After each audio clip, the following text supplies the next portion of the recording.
I don't feel so lost with you. Fly through the mountain ranges, but I'll never see the danger. That fireballs is swinging, but our hearts are full. I'm not worried when I'm with you. Hey everyone, welcome back to Let's Be Real. It's post-Thanksgiving. It's time to put up our Christmas decorations. We have moved so much in the past 2 years. It isn't actually that much, but in 2020, we sold our house and we moved into, 2021, we sold our house. We moved into a rental in the city so we could figure out where we wanted to live. And then we moved out of the rental into our house now. So this is our first Christmas in our new house. And let me tell you, I am excited. I'm trying to figure out where to put the Christmas tree. I don't know where it should go. I told everyone who comes to my house, I'm like, I used to have a wide house because it was a ranch. And now I have a tall house because it's a row house. Who knew that decorations are either wide or tall, but they actually are. Christmas trees are wide or they are tall. And we need some tall stuff. So I'm working on that right now. Very, very fun, very exciting. And I'm really glad for the conversation that I'm going to share with you in just a moment from Blaine Hogan. But before we do that, just want to make sure if you haven't done it yet, come get on the email list. I know you get a million emails. I know you're like, Nicole, I don't want your email, but just try it. Just check it out. I make it so short. I just put like 3 things to think about. And honestly, even if you only think about one of the 3 things, my thought is it's going to be encouraging to you. It's going to edify your life in some way or another. And then it also just lets me and you be in touch, and we won't lose touch with each other because it's hard to keep up with podcasts and all that stuff. So if you haven't yet, NicoleUnis.com/real talk comes out every Wednesday morning. I send you just a little thought. And in that real talk, if you aren't on there yet, those who are on there know that we have been gathering stories for my next book. My next book's on unexpected seasons. They didn't let me name it this, but I kind of wanted to name it like, Dear God, what the? Whenever you're in a season where you're like, how did this happen? Why am I here? I didn't expect this. I don't like it. How do I continue to live with purpose and passion in this season, whatever that looks like? And you may immediately think of what that season means for you. Because when I talk about this with people, they're just immediately something comes to mind. They're like, yeah, I'm caring for my aging parents. I'm single and I didn't expect to be. I'm married and I didn't expect to be. I thought this would be XYZ and it's not. And if you've been through a season like that, you know that the last thing that you need is like a 5-step plan, because that's not the way we navigate through a season like that. However, there is this place where when we have wisdom from others, when we are able to see that there has been someone who has gone ahead of us, who has been through a difficult season, an unexpected season, and they have something that they've gleaned from it, that is actually really powerful. And I need you, and I want you to share your story with me so that we can share it in the book. So we're going to be culling through some stories and picking 10, 11, 12 of those stories to actually share in the book with your name, with your byline. It's a chance for you to really bring what you've learned to someone else who might be going through something similar. So if you want to submit a story for this next book, you can do so by getting on the Real Talk newsletter. And we've also dropped the link for you in the show notes below. But get on it, hurry on up, because we're going to wrap it up this week so we can start working through the stories that we have there. But would love for you to consider it. If you just feel a little bit of a like, ooh, maybe I should do something like that, I want to encourage you to do so. If nothing else, it's going to be super therapeutic for you. Super healing to think and look back on seasons and look at what you've learned and how you've grown and share that with others. So that's an opportunity for you. We're about to get into some really incredible stories actually with our guest today. Our guest today is Blaine Hogan. Blaine is a writer. He's a filmmaker. He's a creative director. He's the former creative director of Willow Creek Community Church and really was on the forefront of bringing art back into the popular sort of seeker-friendly church environment.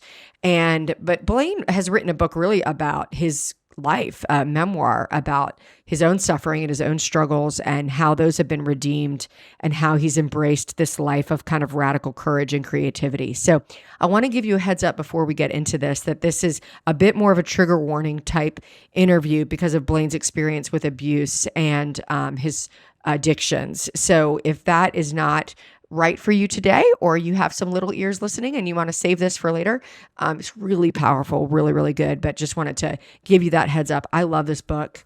I just devoured the whole thing. It's just so, so good. His book's called Exit the Cave, Embracing a Life of Courage, Creativity, and Radical Imagination. I know you guys are going to love this conversation. So come on in and take a listen as Blaine and I laugh and really discuss with great, great honesty the things that are difficult in life and how God uses those to bring us to a whole new place. Enjoy.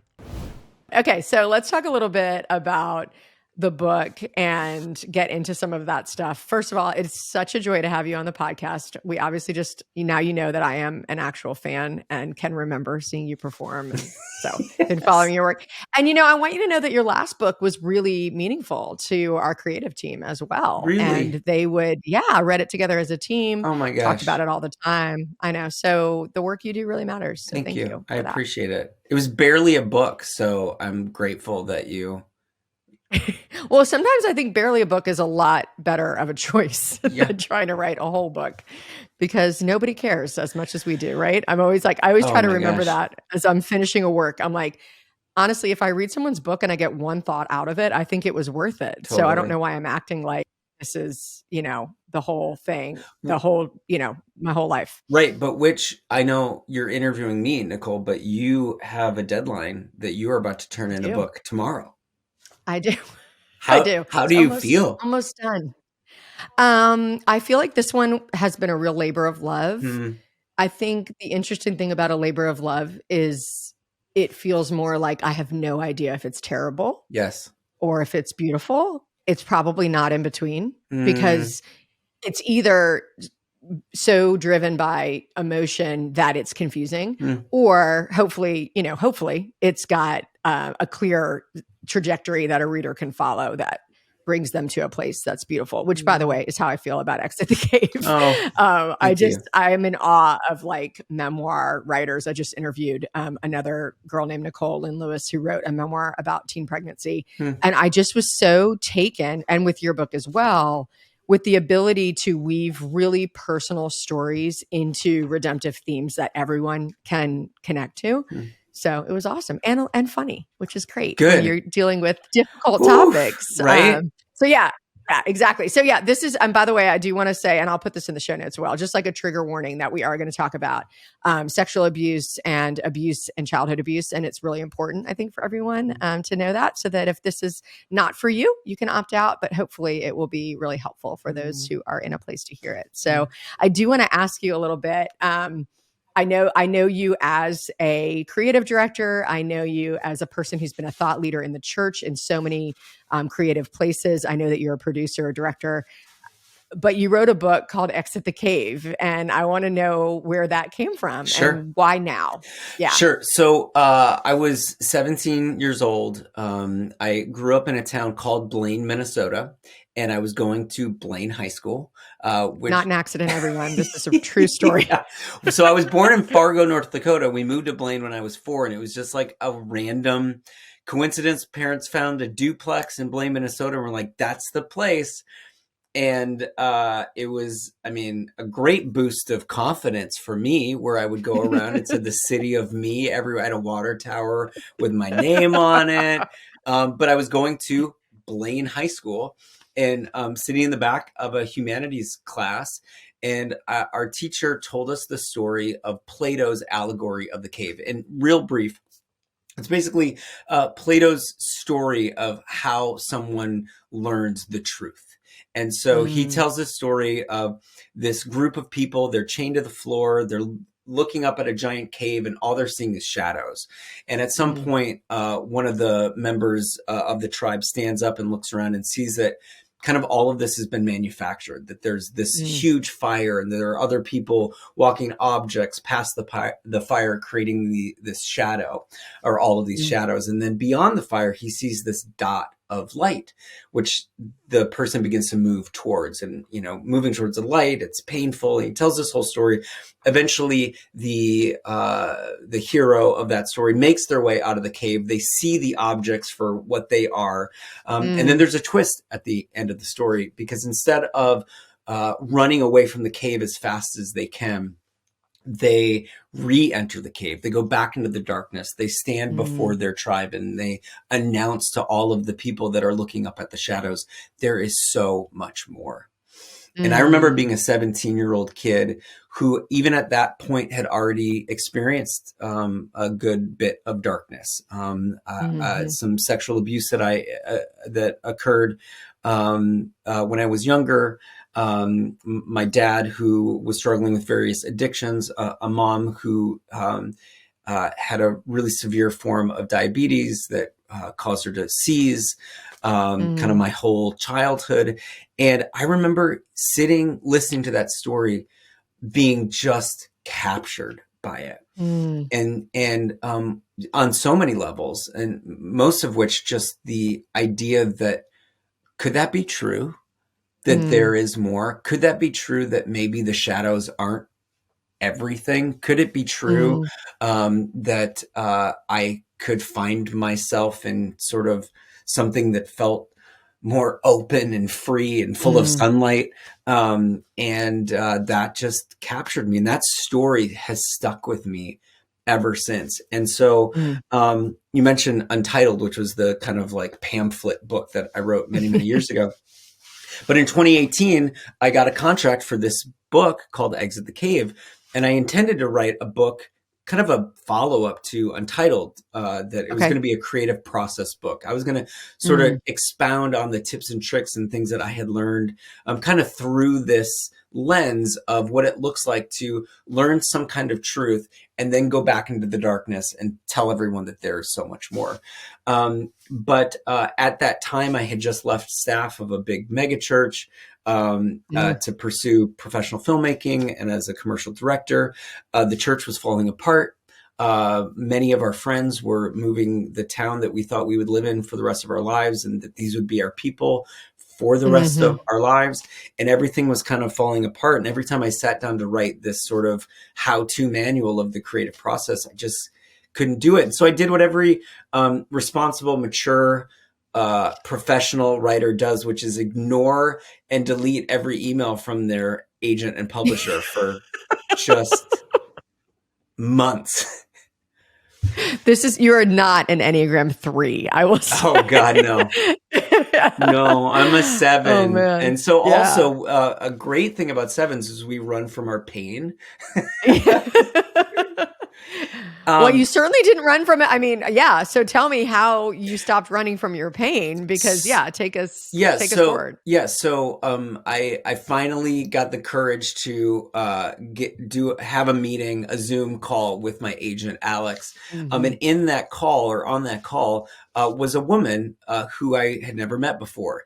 And I realized I had been bamboozled into an intervention. And Alex introduced this woman, Meredith, who's a writing coach. And he said, I think this might be helpful for you. And I was like, I think you're right. And so Meredith and I sat down, and she said, forget everything up until this very moment.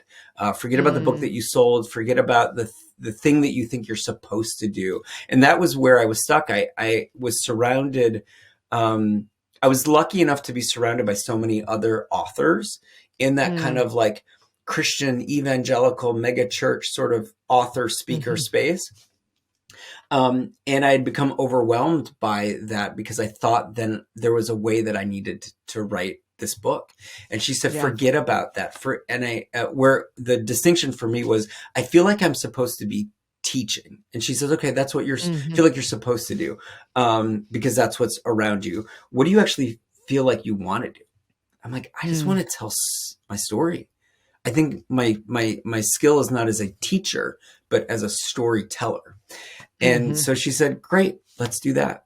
And so for the next 6 months, 1,000 words, 5 days a week, I would send her on repeat. And eventually I started to find my way through and realized that, I basically like did the most metaphor thing you could do, which is like, I came out of the cave as I wrote this book, Exit the Cave, and realized I just wanted to talk about the cave and the shadows and the places, the dark places that I had been, in the hopes that if I did that one, I could be free of those stories in a way that I hadn't been before. Mm. And that as I told those stories, as I told those secrets, that those reading or listening might begin to have the courage to do the same.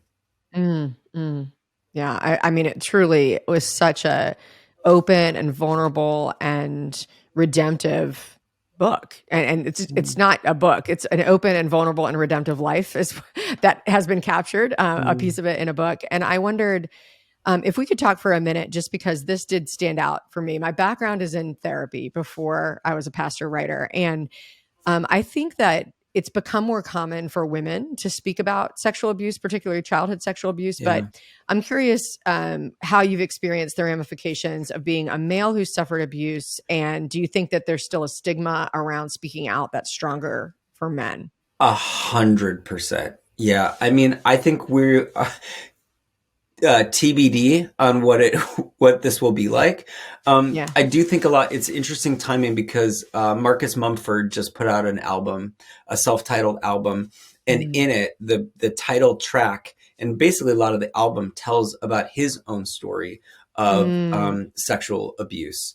And that gave me a great amount of courage, just even in the last month or so, as that has come out. But I do think that there is a stigma about it for men. I think that there is a lot of shame tied up in that. I feel that as well on the abuse side, but as well as the addiction side. I think that it's very en vogue, forgive the term, to discuss your kind of alcohol and drug addiction. The amount of sobriety that that is happening around those topics, alcohol in particular, is just incredible. There's been an explosion of it. And thank God, I think so much of that is really needed for people to step out of the shadows. But then when you look at some of the other stuff like eating, disordered eating or sex addiction, which is where my proclivities sent me, there really is. And there were moments in the book that I talk about specific things that I say that I did or was done to me that I wrestled with both my therapist and my wife to be like, are we going to say that? Like, are we going to say those things? And we came down to the place where we wanted to say what was true, but we only wanted to say what would be helpful. And it turns out that those two things are the same. And I will say this, that a very good friend of mine recently, who's an early reader, sent me some feedback, and their first words were "thank you," and they began to sort of me too their experience, both as a person who experienced abuse and who found themselves addicted in some of the same ways that I was. And I think that, certainly in this Christian author, speaker, pastor space, that there are a lot of us out there that are struggling and wrestling. And so I do hope that this will offer some amount of freedom, but I do think that there is a stigma, and maybe this is just an opportunity for some of that to be removed. And what the hell, I'll go first. Yeah, I remember, sort of on the flip side, I feel like we should just like normalize, like, hey, sin is destructive in every pattern, in every way that it can possibly destroy life. It will. It doesn't matter if you're male or female. I remember being with a woman who spoke about her porn addiction. And she used the phrase like, I want to give people the gift of going first. And that's always stuck with me. This was like 15 years ago, probably. And I thought about that concept of like, your book is giving people the gift of going first so that there can be a response. And to do it in a way that kind of connects also the brokenness that you experienced that came to you, and then how that connected to the way that was manifesting and playing out in your own behaviors, I think is really, really helpful for people too. And I want to go to that moment in the book. It's kind of the way that you open up your story, where you talk about having this panic attack and going to a therapist and having a therapist tell you that you were an addict. And I wondered if you could just walk us through like what that felt like and what some things that you've learned from that experience about how you care for people now in response. Yeah. I had come to a place where I could no longer outrun my past and my Mhm. story. And the body keeps the score. And as much as I tried to disassociate from the pain of my past through my addiction, which was acting out in all kinds of really unhealthy sexual ways that was, destroying my life. Mm. I talk about it as the gift of rock bottom, Mhm. of, coming to a place where when you come to the end of yourself, it's like, well, where else can you go? And so when I think about, in the book, I write sitting in this therapist's office, and he just sort of says, yeah, I think you are an addict. The words of that, the kind of profound, um, there's a mixture of shame because, Mm. yeah. And then Mm. freedom, because Mm. it's like, there it is. Yeah. It's just out there. There are witnesses. And so for me, identifying as that began to set me free. And it Mm. really was a gift. And also, it's ironic you mentioned that maybe one of the first times that you encountered any of my work was at the story Mhm. conference. And I did Mhm. this little Mhm. story of this dinosaur. But I Mm. remember it prefaced a keynote with Ian Morgan Cron, who's become a friend. Uh-huh. And I quote him in the book saying, the good news is we're all addicted to something. And Mhm. so some of us just have the great benefit of being addicted to some of the bigger things that ruin our lives quick enough. Hopefully, we can Mhm. be caught by some sort of bottom before it falls out, and we can Yeah. begin moving towards some kind of freedom. But we're all addicted to something, and that's Mhm. great news. So we all have the opportunity to bottom out, and hopefully not as spectacularly as me or others, but the ability to look at what are the patterns that I am using that are preventing me from either connecting with some part of my past that's incredibly painful, or I'm doing so that well, really just that we're hiding from our Mm. pain. So Mm. that's what I think about. I think about the gift of being an addict. Laura McCowan has a great book called "We Are the Luckiest," Mm. and she runs a sobriety group called the Luckiest Club. Mm. And I think about that term a lot, and she means it. We're the luckiest Mm. because every day we get the opportunity to choose life or death every single Mm. day. And not everyone gets the opportunity to do so clearly every single Yeah. day. And so I look at it as a gift of rock bottom and a gift of Mm. addiction. When you Blaine, like if you let's take Blaine of today and then maybe um 6 months after that therapist Oof. intervention, that moment. Mm-hmm. And just kind of like when you think about if you were going to meet and intersect with a person who is either hearing this and they're like, I know that I've had these moments in my life where I feel like God breaks through and says, like, are you going to exit the cave? I mean, you kind of have that moment. Yep. Yeah. Your moment of Tell us a little bit clarity. about, yeah, Yep. that moment of clarity. Like, am I going to take the invitation that this is, whether it comes in like a hot flash of like sweat and like whatever, or just a sense of like, oh, I feel understood. Maybe this thing is actually a thing that I have to deal with, right? Yep. So when you think about you of to the Blaine of today, the Blaine of 6 months after that, what would you tell us about the journey for someone who might be kind of embarking upon it? Oh, it's kind of like parenting. It's like harder than you could ever imagine Mm. and better than you could ever have hoped. Hmm. And so I remember, I tell this story in the book. I had been on a Zoom call with writers' room. So two really successful TV writers, and they were hosting this forum. And a younger writer said, "Well, how did you make it? how did you do it?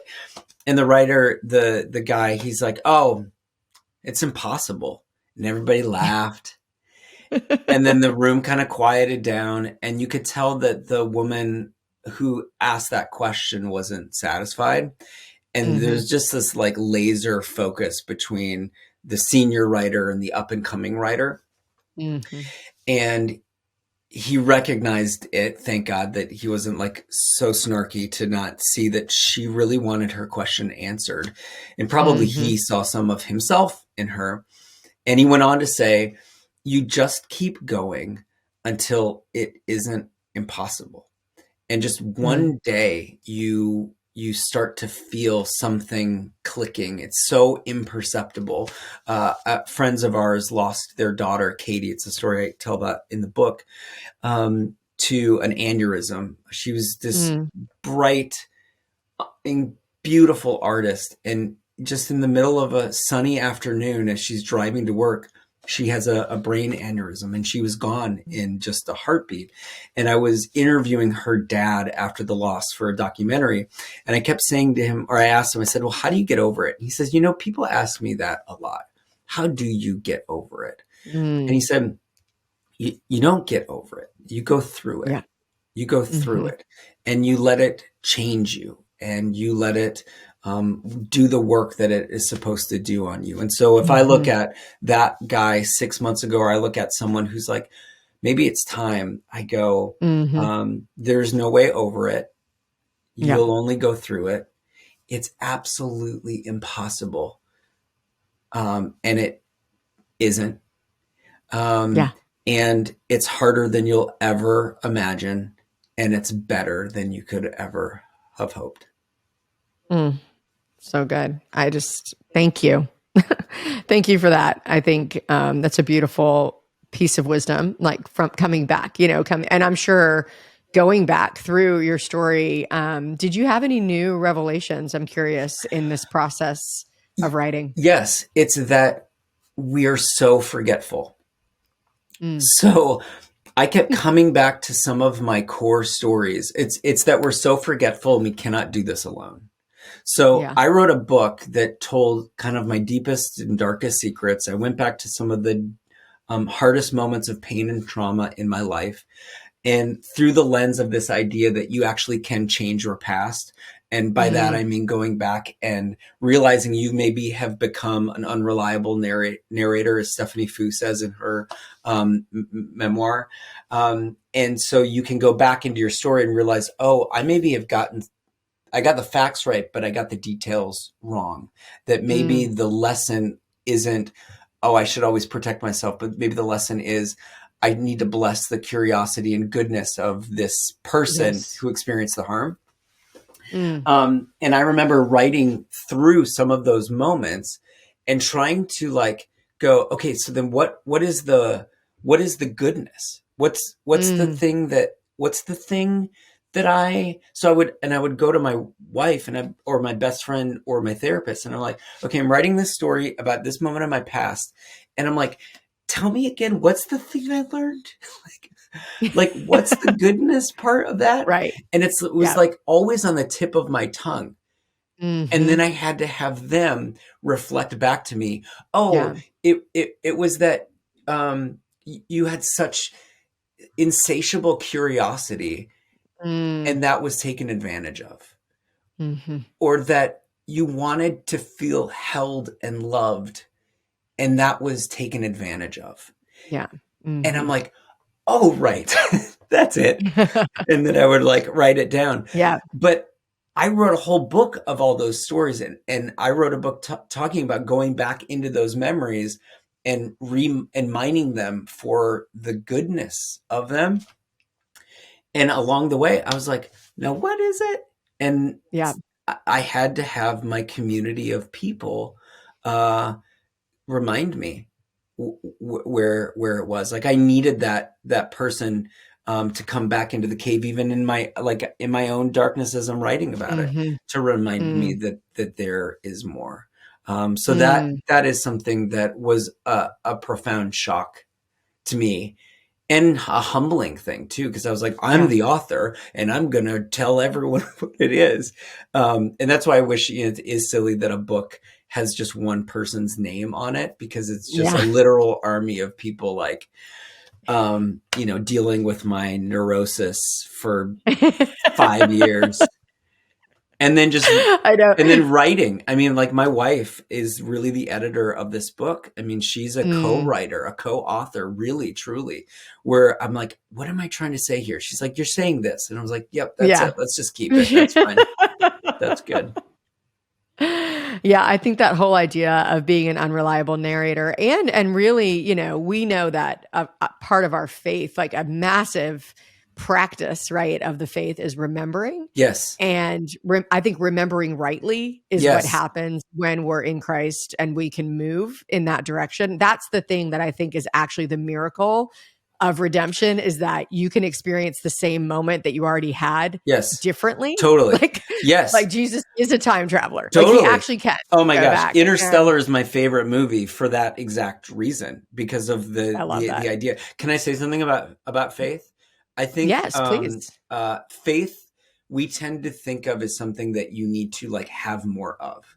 And so by that, you need to then, if that's the perspective, then you have to somehow manufacture it. You have to like get it from somewhere. And you have to like dig it up. When in fact, it's already there. When I took my hiatus, when I realized I was an addict and I realized I needed to take a break from what I was doing, I ended up in Seattle at this school. And the professor, Dan Allender, in the very first course that we take is called Faith, Hope, and Love. And the way he described faith, hope, and love has always stuck with me. And obviously it begins with faith. So the idea of faith in his eyes is almost antithetical to what we mostly think about as it's something we need to like conjure up.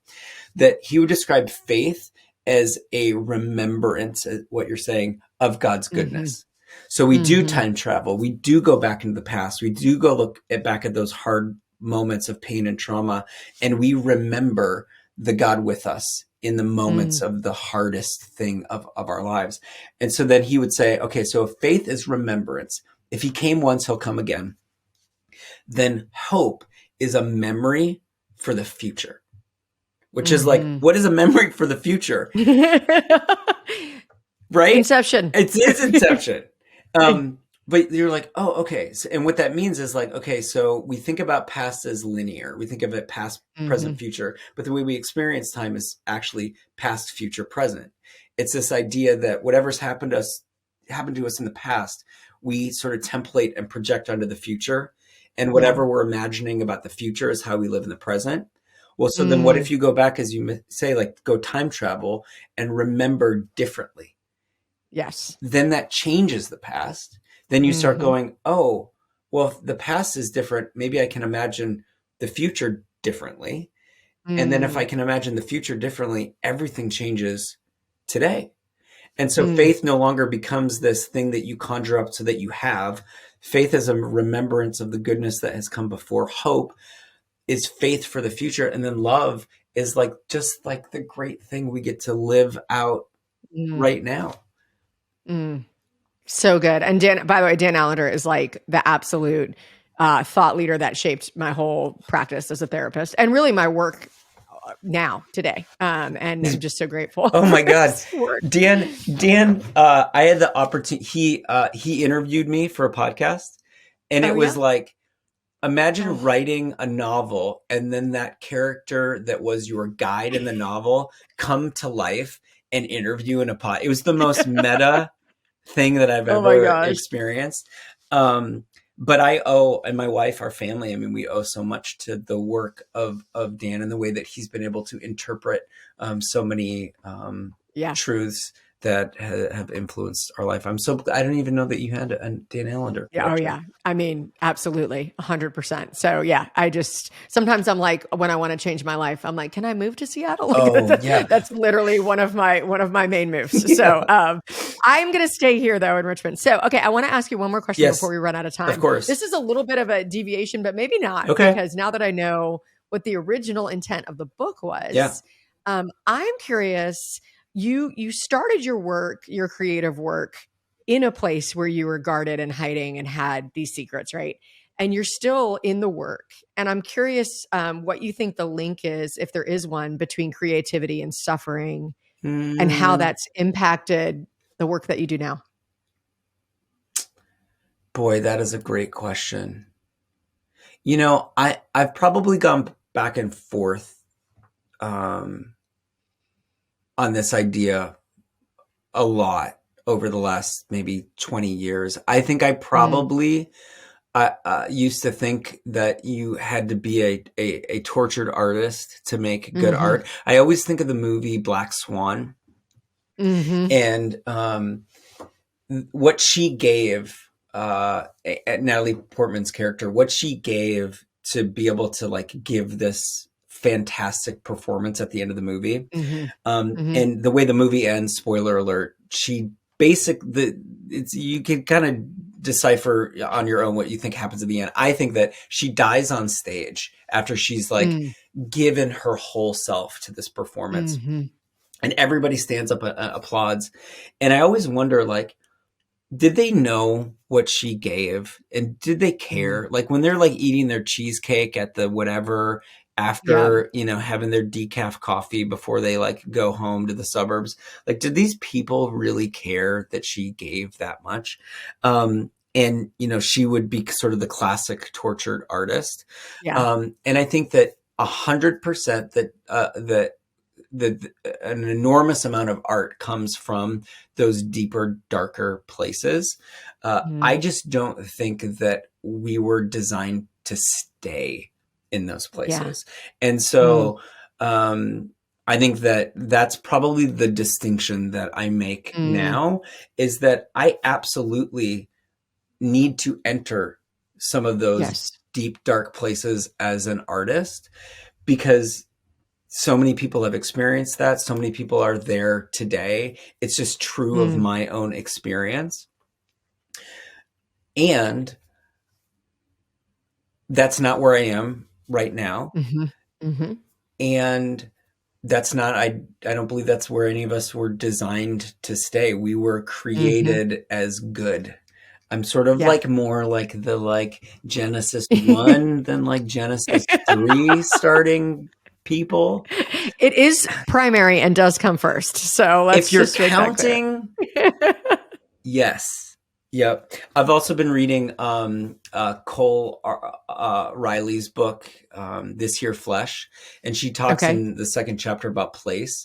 And she just Mm, notes that how interesting it is that before the things or people were created, the place was, and yeah. it was Yeah. called good. hmm And I think that that's just an interesting note as we're talking about past and history, that, the places that we've come from often are demonized, and Mm, we go like our parents were the worst, and I should yep. never move me to Blaine, Minnesota, where all these horrible things happened to me, and also like it was good. And so I think an Yeah. answer to your question really is that it is both. As creative people, we should be open to engaging our darkness and our secrets, hmm and we should do so in the service of setting ourselves free and Mm. those who are engaging with our art. Margaret says this in the book, but I don't even quote her because I'm just that kind of husband sometimes. She's like, I really should be a co-author on this. I'm like, I know.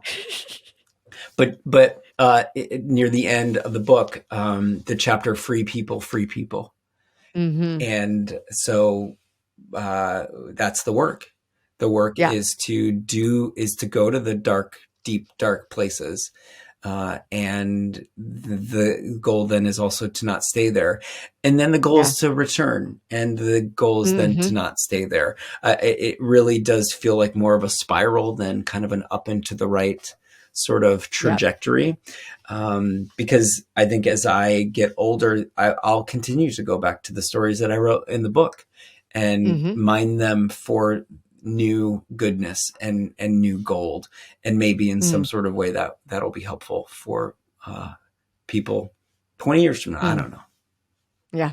Oh man, I love that, Blaine. Thank you. Thank you so much for just opening your heart to us today, guys. The book is Exit the Cave. It's fantastic. It's such it's not an easy read in that it does take you to those deep places, but it's a beautiful read, and the writing is fantastic. So Thank we you. can tell you put a lot of work into it. It's awesome. Okay, here's our last question. I always ask everyone before they end the show so that we can come out into the light. What's like a product, app, show, like something right now that you're just like, I'm getting an extraordinary amount of joy out of this like small thing in my life? Abbott Elementary is a show on ABC. Okay. It is so delightful. It's about this school in Philadelphia, and it is just delightful. It's so good. Comedy? Yeah, it's a comedy. Okay. I'm always looking for like amazingly written comedy, Yep. like as my favorite go-to. So excellent. All right, Abbott Elementary. Yep, it is so good. And then my wife and I love stand-up comedy. Me, my husband and I do too. Yeah, it's so good. And so Fortune, I always get her name incorrect. Fortune Feimster. She's got a new a new special out that we just. Ooh, I'm so excited! I haven't heard of her. Yeah, so she's fantastic. Awesome. All right, awesome. I'll check that out. Thank you, Blaine, for your time. Thank you. Lost with you, flying through the mountain ranges, but I never see the danger. That final boss is swinging.